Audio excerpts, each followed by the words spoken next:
सूरज की करनें सहन में बिखरी हुई थीं। दादा जान अपनी मखसूस चारपाई पर बैठे तस्बीह कर रहे थे। दादी जान उनके करीब बैठी चाय के प्याले से हल्की चुस्कियां ले रही थीं। अहमद और फिजा दोनों बहन भाई सामने फर्श पर बैठे अपने खिलौनों से खेल रहे थे। दादा जान ने अहमद को बुलाया। बेटा, क्या तुम्हें मालूम है कि वालिदैन की दुआ कितनी कीमती होती है?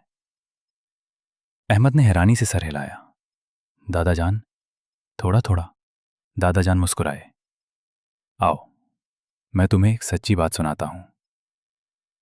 उन्होंने बताया कि जब इंसान अपने माँ बाप की इज्जत करता है, उनकी बात सुनता है और उनके लिए दिल से दुआ करता है, तो अल्लाह ताला उस बच्चे की जिंदगी को रहमतों से भर देता है। और जब वालिदैन अपने बच्चों के लिए दुआ करते हैं, तो वो दुआ सीधा आसमानों तक जाती है। दादी जान ने भी बात में हिस्सा लिया।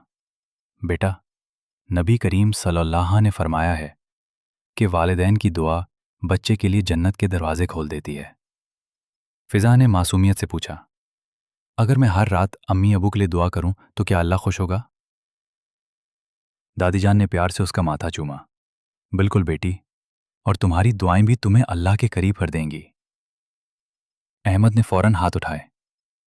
या अल्लाह, मेरे अम्मी अबू को हमेशा सलामत रखना। सब मुस्कुरा दिए और दादा जान ने अपनी तस्बीह उनकी तरफ बढ़ाते हुए कहा, यही तो असल दौलत है मेरे बच्चों।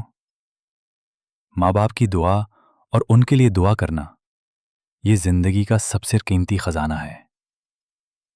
कहानी का सबक।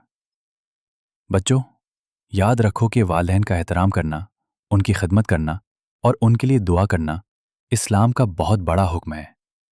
अल्लाह ताला ऐसे बच्चों से बहुत खुश होता है और उनकी जिंदगी में बरकत अता फरमाता है।